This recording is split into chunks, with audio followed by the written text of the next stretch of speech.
তো আজকে আমি নিয়ে এসেছি আমের চাটনি বানাতে। তোমরা কিভাবে বানাও সেটা আমাকে কমেন্টে জানাবে। আর ঠিক আছে, আমি কীভাবে বানাই আজকে তোমাদের দেখাবো। তো আমি প্রথমে আমগুলোকে সুন্দর করে কেটে নিয়ে তারপরে সেদ্ধ করে রেখেছি। এখন কড়াইয়ে আমি তেল দিয়েছি, তেজপাতা, শুকনো লঙ্কা এগুলো দিয়েছি। দেওয়ার পরে আমি ফোড়ন দেবো, এখন সর্ষে ফোড়ন দেবো। ফোড়ন দেওয়ার পরে সুন্দর করে নাড়াচাড়া করে আমগুলোকে দিয়ে দেবো। আমগুলোকে দেওয়ার পরে তবে নাড়াচাড়া করে সুন্দর করে হালকা ভাজা ভাজা করব।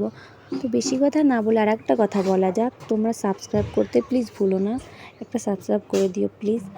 তো আমি এখন আমের চাটনি করছি।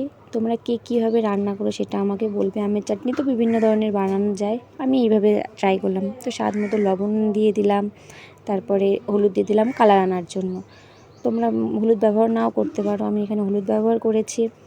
তো হলুদ দেওয়ার পরে কালারটা ভালো এসেছে। তো আমি সুন্দর করে নাড়াচাড়া করে আমি গ্যাসটা একদম আস্তে দিয়েছিলাম তাপটা। তো এইখানে প্রায় হয়েই চলে এসেছে। আস্তে দিলাম দেখে হচ্ছে এটা সুন্দর করে গলে গেছে। আগে আমার সেদ্ধ করা ছিল, তাও সুন্দর এখানে ভাজা হয়েছে।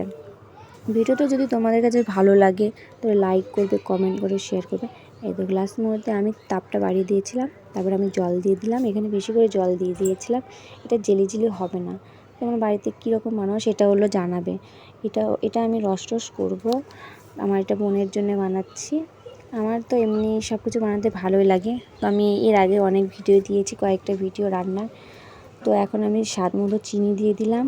তো তোমাদের দেখালাম, তো আমি চিনির পরিমাণটা কম এখানে পড়েছে, কিন্তু আমি দিয়েছি চিনি আরও। তোমরা প্লিজ ভিডিওটা দেখবে আর লাইক করবে, কমেন্ট করবে, শেয়ার করবে।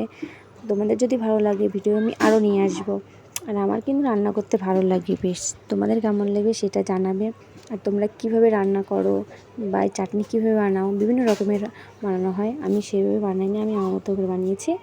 তো এর আমি নামিয়ে নিয়েছি। কালারটা কিন্তু সুন্দর এসেছে, আর গন্ধটাও কিন্তু ভালো এসেছে। তো বাই বাই, আমি আবার আসবো আরেকটি ভিডিও নিয়ে।